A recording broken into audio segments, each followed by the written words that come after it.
नमस्कार। उत्तर प्रदेश की खबरें लेकर मैं हूं आपके साथ संदीप रंजन सरकार। कानपुर के जीएसवीएम मेडिकल कॉलेज संबंध हैलट अस्पताल में डिप्टी सीएम ब्रजेश पाठक पहुंचे और हैलट अस्पताल स्थित पीएमएमएसवाई बिल्डिंग का निरीक्षण किया गया। डिप्टी सीएम ब्रजेश पाठक ने न्यूरो सर्जरी में हो रहे उच्च गुणवत्ता के इलाज की तारीफ भी की, तो वहीं जूनियर डॉक्टरों द्वारा मरीजों से मारपीट के मामले में जांच के बाद सख्त कार्रवाई के निर्देश दिए गए।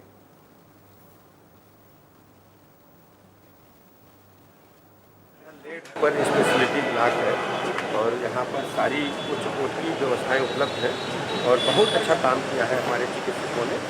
कानपुर वासियों को बहुत बहुत शुभकामनाएं। सर, क्या क्या चीजें यहाँ पे देखी है आपने?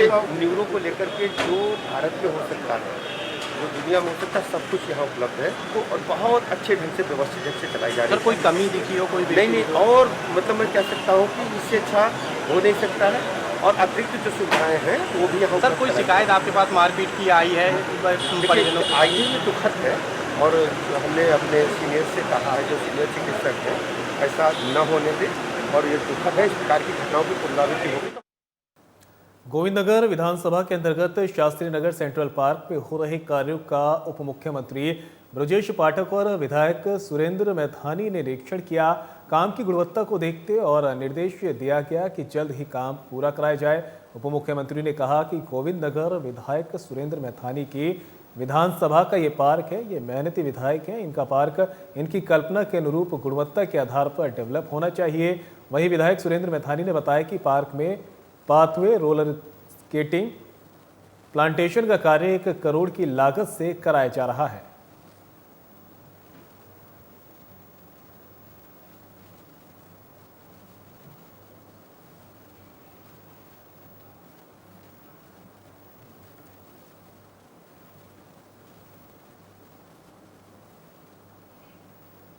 और कानपुर उद्योग व्यापार मंडल का शपथ ग्रहण समारोह आयोजित हुआ। प्रदेश सरकार के औद्योगिक विकास मंत्री ने नंदगोपाल गुप्ता नंदी के नवमनोनीत पदाधिकारियों को पद एवं गोपनीयता की शपथ दिलाई। मर्चेंट चैम्बर सभागार में आयोजित इस समारोह में व्यापार के क्षेत्र में उत्कृष्ट कार्य करने वाले व्यापारियों को कानपुर रत्न सम्मान से नवाजा भी गया। शपथ ग्रहण समारोह में व्यापारियों ने मंत्री नंदगोपाल गुप्ता के समक्ष कई मांगे रखी। व्यापारियों के साथ हो रहे शोषण को खत्म करने की गुजारिश की गई। इस दौरान व्यापारी एकता का नारा बुलंद किया गया। वक्ताओं ने कहा कि व्यापार मंडल काफी समाज में हर चीजें उपलब्ध कराने का काम करता है।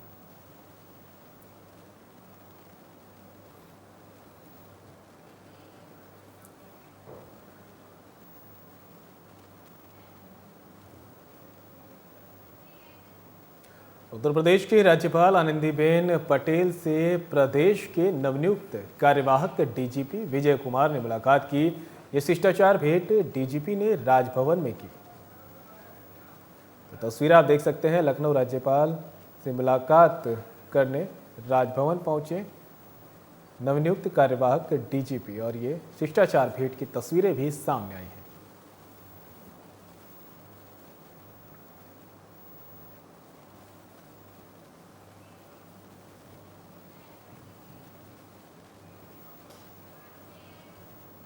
कानपुर के एक मंदिर में नाबालिग से छेड़छाड़ के मामले में पीड़िता के घर वालों ने बाबा को रंगे हाथों पकड़ा है। पुजारी पर आरोप लगाते हुए महिला ने बताया कि उसका पति बेटी को ढूंढते हुए मंदिर में पहुंचा तो मंदिर का पुजारी आपत्तिजनक हालत में उसकी बेटी के साथ मिला है।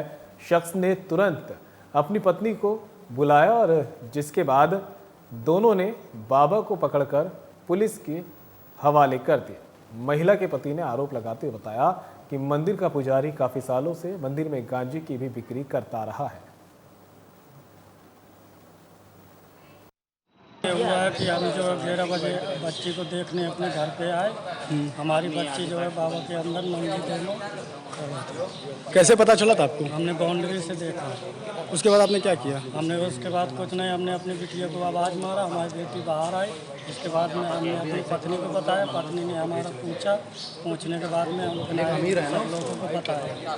बाबा कहाँ है? बाबा अंदर है। बाबा से आपकी बात हुई है कुछ? हमारी उससे कोई बात नहीं हुई, ना हम उससे कोई बात की। हम अपनी लड़की लेके अपने घर कुछ तो बताएं। कब से ये चल रहा है? ये कम से कम चल रहा है 15 दिन से।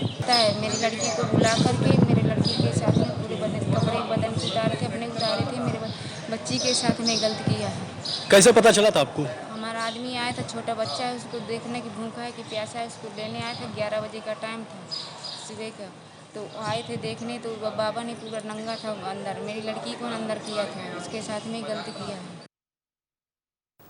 और लखनऊ से इस बीच एक बड़ी खबर सामने आ रही है। गिरफ्त में 2 शातिर अभियुक्त चारबाग जीआरपी पुलिस ने ये कार्रवाई की है। रेलवे स्टेशन और ट्रेनों में करते थे मोबाइल की चोरी। लूट के 62 मोबाइल भी किए बरामद। करीब 10 लाख रुपए बताई जा रही कीमत। राजू प्रसाद बंटी कुमार के रूप में इनकी पहचान हुई है। पश्चिम बंगाल और झारखंड में ये मोबाइल बेचा करते थे। तो बड़ी खबर आप तक पहुंचा रहे हैं, जहां पर जीआरपी ने बड़ी कार्रवाई करते हुए 2 अभियुक्तों को गिरफ्तार किया है। लखनऊ से बड़ी खबर आप तक पहुंचाई जा रही है।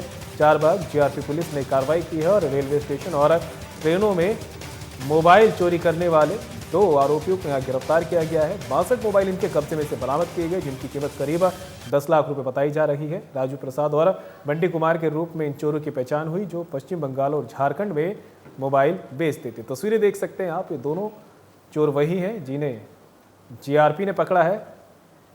राजू प्रसाद और बंटी कुमार के नाम से इनकी पहचान हुई है और चोरी के करीब 62 मोबाइल इनसे बरामद हुए हैं, जिनकी कीमत करीब 10 लाख रुपए आंकी गई है।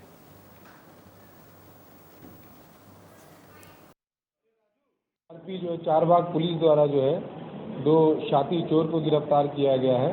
दोनों के नाम है राजू नोनिया और बंटी पंडित उर्फ झारखंडी। ये दोनों शातिर चोर हैं और ये इसमें से राजू नोनिया वर्धमान जिले पश्चिम बंगाल का रहने वाला है और बंटी पंडित जो है राजमहल थाना झारखंड साहिबगंज जनपद का रहने वाला है। इनका मोडस ऑपरेंडी इस प्रकार है कि ये लोग झारखंड और छोटा नागपुर के क्षेत्र से बंगाल के क्षेत्र से यहाँ आकर के जो भीड़ भाड़ वाले क्षेत्रों में मोबाइल की चोरी करते हैं, खासतौर पर रेल के डब्बों, उसके सर्कुलेटिंग एरिया और इनके बाज़ार और बस अड्डे इत्यादि पे और मोबाइल चोरी करते हैं और ये रेल यात्रा करके एक शहर से दूसरे शहर। और कानपुर के बरा थाना क्षेत्र इलाके में 2 पत्नी और एक पति का घंटों तक हंगामा चलता रहा। सूचना के बाद पहुंची पुलिस ने सभी को थाने लेकर आई, जिसके बाद पूछताछ में एक महिला ने बताया कि वो सीतापुर की रहने वाली है, जिससे आरोपी ने धोखे से शादी की थी। आरोपी ने कहा था कि पहली पत्नी की मौत हो चुकी है और झूठ बोलकर शादी रचाई थी। जब महिला ससुराल ले जाने की बात करती तो बातों को घुमा देता था। इतना ही नहीं, प्रेग्नेंट होने पर अबॉर्शन का दबाव बनाया जा रहा था। जब महिला ने बात नहीं मानी तो उसके साथ मारपीट की गई, जिससे पेट में पल रहे उसके बच्चे की मौत हो गई। आरोपी उसे अस्पताल में छोड़कर कानपुर भाग आया। महिला ने उसका पता लगाया और वो भी कानपुर पहुंची, जहां हकीकत का खुलासा हुआ, जिसके बाद महिला ने हंगामा शुरू कर दिया। पुलिस अब मामले की जांच में जुट गई है। और हमारे जो पति हैं वो यहाँ थाना बर्रा के EW 130 गुंजन बिहार के निवासी हैं। इन्होंने हमसे झूठ बोल के शादी की कि हमारी पहली पत्नी का कोरोना में निधन हो गया है और फिर इन्होंने जाके हमारे साथ हमसे शादी कर ली। फिर इन्होंने मेरा यौन शोषण किया। यौन शोषण करने के बाद जब हम प्रेग्नेंट हो गए तो इनको जब पता चली तो ये हमारा बच्चा गिराने का हम पे दबाव बनाने लगे।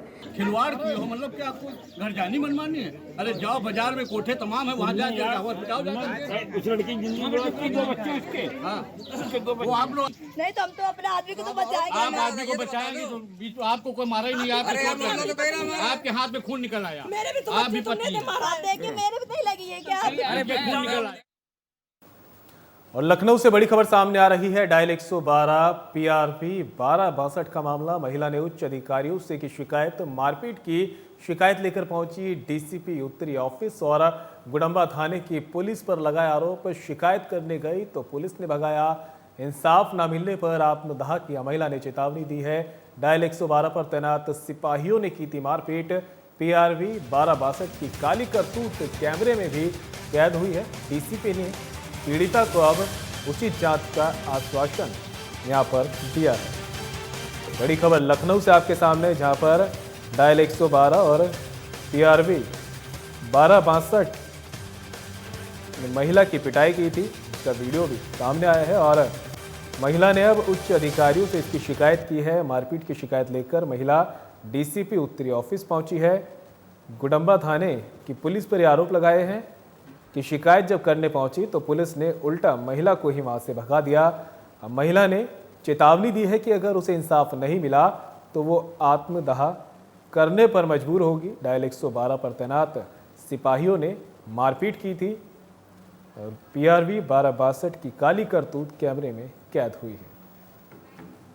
साथ जो रहती हैं उनसे कुछ झगड़े हुए थे, मुझे नहीं पता था। हम हॉस्पिटल से आए तो हमारे पास फ़ोन आया, जहाँ वो काम करती हैं वहाँ से फ़ोन आया, बोले बात करा दो। तो हम बात कराने गए, बस पुलिस वालों ने वो फ़ोन छीन ली कांस्टेबल और बस मुझे गाली देते हुए बस गाड़ी से उतर के हमने कहा मैं मेरी बात सुनने से इनकार करते हुए मुझे मारना स्टार्ट कर दिया। कितना लोगों ने मारा था आपको? 3 लोगों ने मारा था। 3 लोग गाड़ी में थे, 3 लोग ने मारा था मुझे, बहुत मारा। गर्दन में झुका दी। उसे देखिए ये सब चोट लगी है, हमको कान में भी चोट लगी है, हमको गर्दन में दर्द हो रहा, गर्दन में भी दबा दिए थे। आपने शिकायत की इसकी किसी से? थाने गए थे, वहाँ पे कोई सुनवाई नहीं हुई। थाने वाले जिलाधिकारी सूर्यपाल गंगवाल ने बताया है कि जनपद की 5 तहसीलों में संपूर्ण समाधान दिवस आयोजित किए गए। जिलाधिकारी ने कहा कि जन सामान्य की शिकायतों पर स्थानीय स्तर पर समाधान किया जाना सरकार की प्राथमिकता है, जिसके क्रम में तहसील व थानों में संपूर्ण समाधान दिवस का आयोजन किया जाता है। इसमें स्थानीय नागरिक उपस्थित होकर अपनी समस्याओं का समाधान करा सकते हैं। वहीं जिलाधिकारी ने कहा कि सभी अधिकारी जनता की इस शिकायतों का निस्तारण त्वरित एवं समयबद्ध तरीके से 1 सप्ताह में करना सुनिश्चित करें। उन्होंने ये भी कहा कि शिकायतों के निस्तारण में यदि कोई समस्या है तो उसका कारण स्पष्ट करते हुए अवगत कराना सुनिश्चित किया जाए।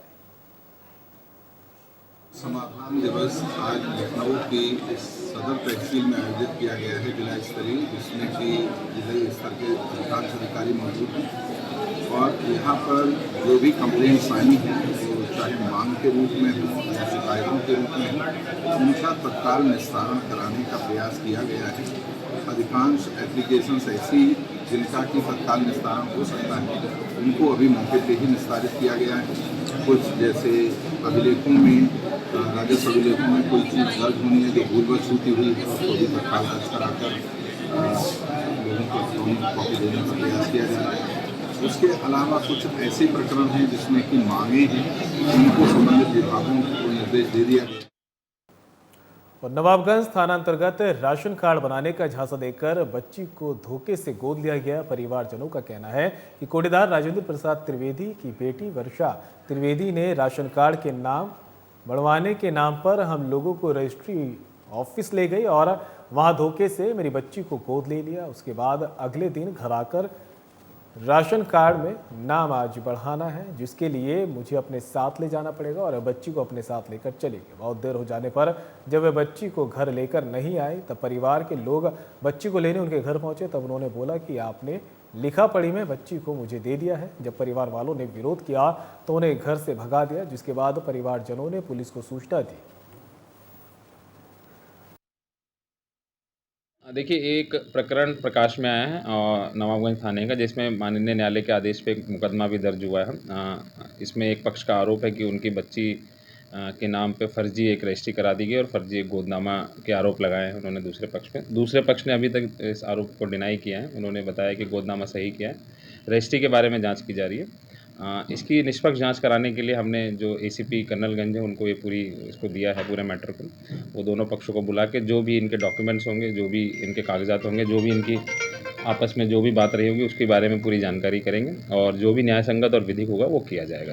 मामला ये है कि इन्होंने राशन का झांसा देकर और क्या नाम है, इन्होंने आधार कार्ड बनवाने के लिए बिटिया को ले गई और फिर इन्होंने बिटिया को हजम कर लिया। फिर ये कह रही कि अब हमने तुमसे लिखा पढ़ी करवा ली है और हम अब तुम्हें अपनी बिटिया देंगे नहीं। रजिस्टर, हाँ, कह रही हमने अब तुम्हारा इससे कोई वास्ता नहीं है, अब तुम अपने 3 बच्चे पालो, इसके तुम्हारा कोई वास्ता है। तो हमने कहा ऐसा क्या कर लिया तुमने? तो कह रही नहीं, हमने तुम्हारी बच्ची को गोदनामा लिखवा लिया तुमसे और तुम हमें ये पता ही नहीं। हमें अगर ये चीज पता होती तो।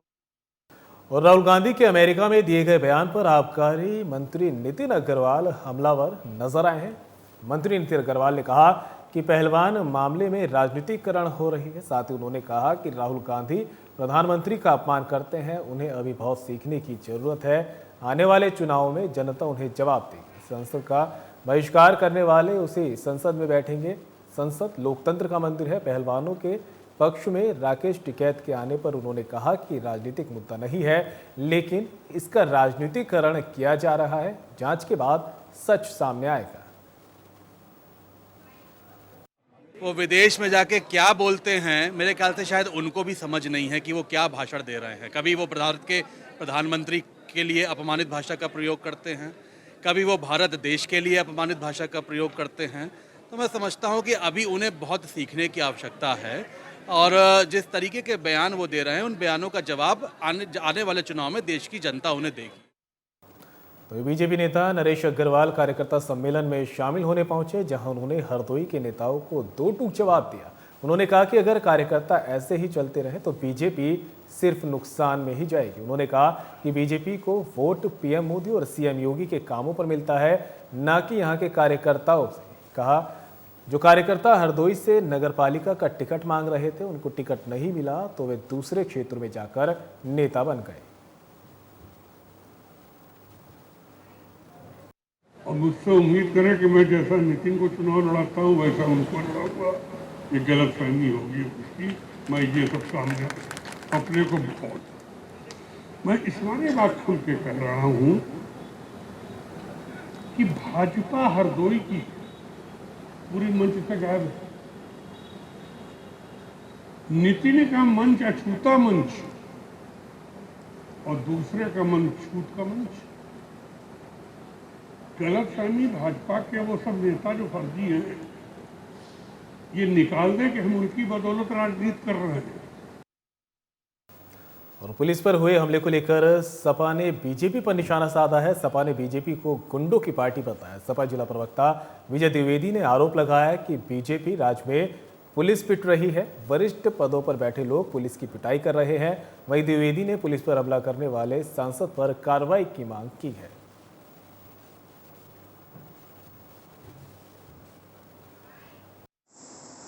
देखिए, भारतीय जनता पार्टी की आए दिन जो गुंडागर्दी है, जो कन्नौज में समाजवादी पार्टी सरकार को और अखिलेश यादव को गुंडों का नेता बताते हैं, जनता उनकी कार्यप्रणाली देख रही है कि गुंडा कौन है।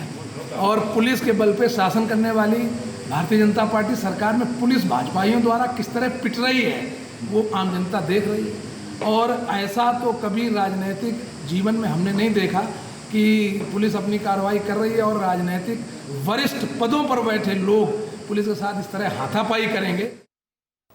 और कानपुर से बड़ी खबर सामने आ रही है। दबंगों ने महिला को बनाया निशाना। 3 युवकों ने महिला को जमकर पीटा। हमले में महिला हुई लहूलुहान। उर्सुला में चल रहा महिला का इलाज। क्षेत्र में युवकों ने मचा रखा है आतंक। सीसामऊ थाना क्षेत्र के चंद्रनगर का यह पूरा मामला है। तो बड़ी खबर आप तक पहुंचा रहे हैं, जहां पर दबंगों की दबंगी देखने को मिली है। कानपुर से खबर है, महिला को अपना निशाना बनाया है। 3 युवकों ने महिला को जमकर पीटा है। हमले में महिला लहूलुहान हो गई, जिससे उर्सुला में इलाज के लिए भेजा गया। क्षेत्र में युवकों ने आतंक मचाया हुआ है। सीसामऊ थाना क्षेत्र के चंद्रनगर का ये पूरा मामला बताया जा रहा है। बड़ी खबर कानपुर से आपको बता रहे हैं, जहां पर सीसामऊ थाना क्षेत्र के चंद्रनगर में दबंगों ने महिला को जमकर पीटा। 3 युवकों पर आरोप लगे हैं। पिटाई में महिला लहूलुहान हो गई, जिसका उर्सुला में इलाज जारी है। तस्वीरें आप देख सकते हैं। तस्वीर आपको दिखा रहे हैं कानपुर की, जहां पर दबंगों का कहर एक महिला पर देखने को मिला है।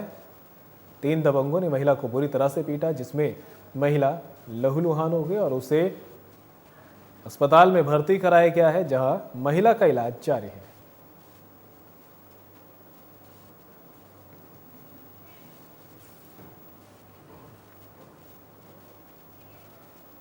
और सीतापुर में विश्व हिंदू परिषद और बजरंग दल के कई कार्यकर्ताओं ने सिधौली के तहसील चौराहे पर हत्यारे साहिल खान का पुतला फूंका और अपनी नाराजगी जाहिर की। बता दें कि दिल्ली में साहिल खान द्वारा खुलेआम 30 बार साक्षी को चाकू से गोदा गया था, जिससे साक्षी की मौके पर ही मौत हो गई थी। अब विश्व हिंदू परिषद बजरंग दल ने पूरे देश में साहिल खान पर कार्रवाई को लेकर मोर्चा खोला हुआ है।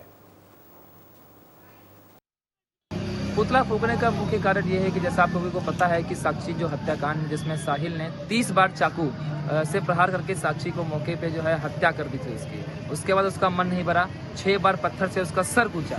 किस तरीके से आप देख रहे हैं निर्मम हत्या की जा रही है, जिसके विरोध में, साहिल के विरोध में आज हम लोगों ने यहाँ तहसील चौराहे पर पुतला फूका है। बजरंग दल के कई कार्यकर्ता लोग मौजूद रहे। साथ में जो आप कह रहे हैं कि क्या कहना चाहते हैं, मैं आपको बता दूं, कहना ये चाहूँगा कि जिस तरीके के साहिल की गलती है वही साक्षी की भी गलती है। कई बार हम लोग ये लोगों से संदेश देने की कोशिश कर रहे हैं कि ऐसे मुल्लों से दूर रहें, कटमुल्लों से दूर रहें। क्या ज़रूरत है उन मुल्लों के पास जाने की, क्यों जाती हैं वो लोग? ये उन लोगों का संदेश है कि आप देख लीजिए किस प्रकार से अभी कुछ समय पहले भी एक हत्या हुई थी जिसमें जो है 40 से 30 बार उसके भी टुकड़े कर दिए गए थे। अब आप देख सकते हैं किस प्रकार से अभी निर्मम हत्या हुई है।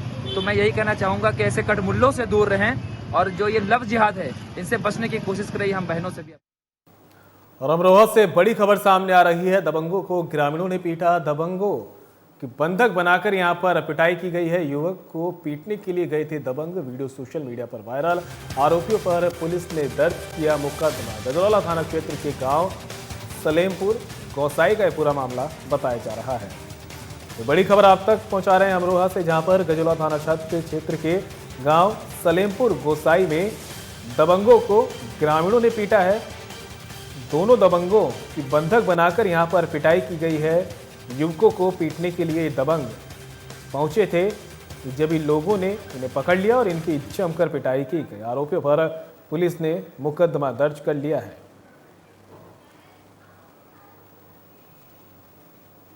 तस्वीरें आप देख सकते हैं, अमरोहा की तस्वीरें हैं गजरौला थाना क्षेत्र के गांव सलेमपुर गोसाई की, जहां पर इन दोनों दबंगों को ग्रामीणों ने पकड़ा और फिर बंधक बनाकर इनकी बुरी तरह से पिटाई कर दी। बताया जा रहा है कि दोनों दबंग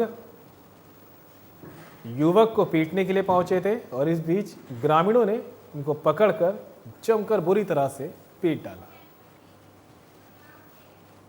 और अमरोहा जनपद के हसनपुर तहसील क्षेत्र में भूमाफिया का आतंक देखने को मिल रहा है, जहां गांव अलीपुर खादर में ग्राम समाज की सरकारी जमीन को दबंग भूमाफिया के कब्जे से खाली कराने को लेकर पिछले कई सालों से अधिकारियों के दर की ठोकरें खाने को मजबूर है। गांव का दबंग दीवान सिंह यादव, जो कि सपा नेता है, उसने समाजवादी पार्टी की सरकार में गांव की ग्राम समाज की सरकारी भूमि पर कब्जा करके उसको अपने निजी काम में इस्तेमाल लेना शुरू कर दिया था और तभी से इस जमीन पर कब्जा है और न्याय नहीं मिला है। वहीं बीजेपी के बूथ अध्यक्ष और वरिष्ठ कार्यकर्ता भोईराम सिंह और उनके साथी योगीराज में अधिकारियों की मनमानी से परेशान होकर आत्महत्या की चेतावनी दे रहे हैं।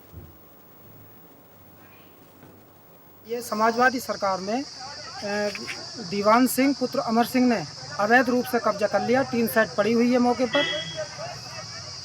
अभी जो टीम नापने आई थी राजस्व की, तो क्या आश्वासन मिला, क्या लगा? हमने अधिकारियों से पूछा, हल्के के लेखपाल से पूछा, माननीय नायब साहब भी आए थे, उनसे भी पूछा, मतलब साहब आप सीमा पे से सही नाप करें, लेकिन उन्होंने सीमा पे से नाप नहीं करी और हमें डांट दिया।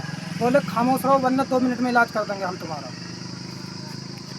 तो क्या लगता है आपको, अगर ये हमें इंसाफ नहीं मिलता है, जो अब तो हम माननीय पूर्व deputy CM doctor Dinesh ji के पास गए थे, अगर हमें अब इंसाफ नहीं मिलता है तो हम माननीय योगी जी के पास जाएंगे। तो ये मेरठ में मासिक बैठक में सपा विधायक ने बीजेपी पर निशाना साधा है। सपा विधायक अतुल प्रधान ने कहा कि सरकार पहलवानों का उत्पीड़न कर रही है। बागपत में मुकदमा दर्ज होने पर सपा विधायक ने कहा कि बीजेपी सत्ता का गलत इस्तेमाल कर रही है। किसानों और पहलवानों के हक की लड़ाई। बागपत में मुकदमा दर्ज होने के बाद सपा विधायक अतुल का जुबानी हमला यहाँ पर हुआ है। कितना भी फंसा लो, मुकदमों से डरने वाले नहीं हैं। विपक्ष का होने के नाते मुकदमा दर्ज कराया गया। सरकार विपक्षियों पर मुकदमे दर्ज कराने की बजाय इंसाफ दिलाए। देखिए, मेरा ये कहना है कि सरकार जाति कर रही है, तानाशाही कर रही है। एक चुनावा प्रतिनिधि अगर एक जगह से दूसरी जगह जाता है और जिस तरह से इन लोगों ने वहां रोकने का काम किया, रोकने का काम नहीं किया, किस तरीके से चेष्टा एक सीओ ने, जो पढ़ा लिखा है, कानून का ज्ञाता है, उसने एक चुने हुए प्रतिनिधि को बिना वारंट के इन लोगों ने मुझे कस्टडी में रखा, वहां अभद्रता की, और जो अभद्रता की वो पूरे देश के लोगों ने देखी है। वहां अभद्रता हम लोगों ने नहीं की, अभद्रता उन्होंने की है। उल्टा चोर कोतवाल को डांटे वाली बात है। लेकिन खुद ही मुंशी हैं, खुद ही इंस्पेक्टर हैं, खुद की सरकार है, जिस पे चाहो उस पे मुकदमा दर्ज कर दो, जिसे चाहो उसे गिरफ्तार कर लो। कोई कानून नाम की चीज बची नहीं है और लोकतंत्र को ये मानते नहीं। लेकिन हम लोगों ने प्रण कर रखा है, ये लड़ाई बड़ी है, हम इस लड़ाई को लड़ेंगे। मेरठ के थाना गंगानगर क्षेत्र में जमीनी विवाद को लेकर दो पक्षों में संघर्ष का मामला सामने आया है। एक पक्ष ने दूसरे पक्ष के शख्स को जमीन पर लिटाकर बुरी तरह से पीटा। हंगामे का वीडियो भी सामने आया है। बताया जा रहा है कि बिल्डर पर जबरदस्ती जमीन कब्जा कर मारपीट करने का आरोप लगाया गया।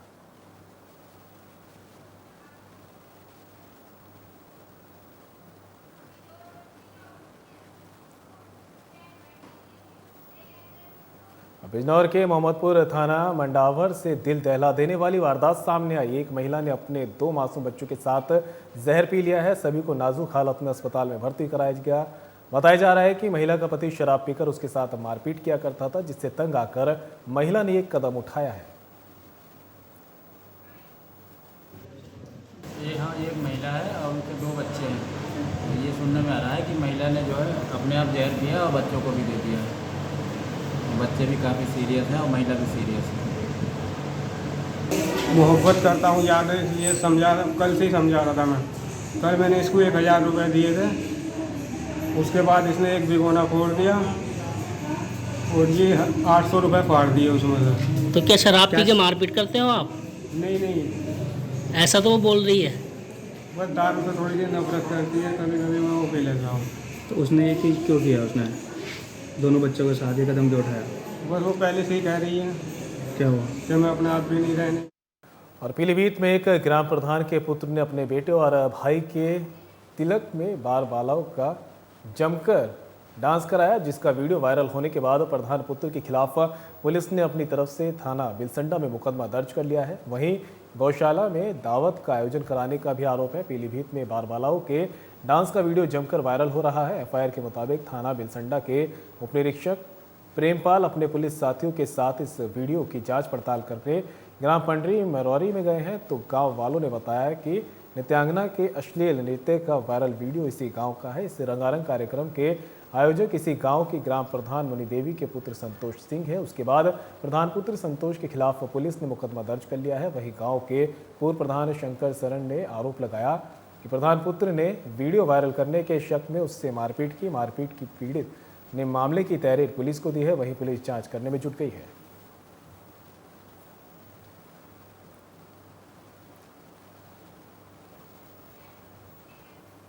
जिलाधिकारी डॉक्टर दिनेश चंद्र की अध्यक्षता में जनमंच सभागार में राज्य सरकार की ओर से संचालित की शासकीय योजनाओं को गति देने, योजनाओं के प्रचार प्रसार और ग्रामीण जनों को शासकीय योजनाओं का लाभ पहुंचाने के उद्देश्य से जनपद के समस्त ग्राम प्रधानों की कार्यशाला आयोजित हुई। कार्यशाला का उद्घाटन मां सरस्वती की प्रतिमा पर दीप प्रज्वलित कर किया गया। जनहित में संचालित कई योजनाओं के बारे में पीपीटी के माध्यम से संबंधित विभागों द्वारा उपस्थित ग्राम प्रधानों को अवगत कराया गया। कार्यशाला में किसान सम्मान निधि, स्वच्छ भारत मिशन ग्रामीण, पंचायत सचिवालयों को विकसित करना, ऑपरेशन कायाकल्प, जन्म मृत्यु पंजीकरण, आयुष्मान कार्ड और गौशालाओं का संचालन, राजस्व विभाग और ग्राम्य विकास विभाग की योजना एवं जल जीवन मिशन ग्रामीण आदि बिंदुओं पर चर्चा हुई। बहु उद्देश्य कार्य के लिए ग्राम प्रधानों को, पंचायत राज विभाग के हमारे जो ग्राम विकास अधिकारी हैं, आयुष्मान मित्र हैं और विभिन्न योजनाओं से संबंधित हमारे जो अधिकारी हैं, उनकी योजनाओं को किस प्रकार धरातल पर उतारा जाए। माननीय मुख्यमंत्री जी और माननीय प्रधानमंत्री जी का स्पष्ट निर्देश है कि योजनाएं धरातल पर आएँ और पात्र लाभार्थियों को उससे लाभान्वित किया जाए। विगत कई वर्षों से पात्र लाभार्थियों को योजनाओं से आच्छादित किया जा रहा है। पुनः इसी क्रम में आज ये कार्यगोष्ठी का आयोजन किया गया है, जिसमें ग्राम प्रधान हैं, ग्राम पंचायत अधिकारी हैं, ग्राम विकास अधिकारी हैं और लेखपाल और अन्य कृषि विभाग के अधिकारियों और कर्मचारियों का पूर्व में ही हम लोगों ने अभिमुखीकरण ओरिएंटेशन किया जा चुका है।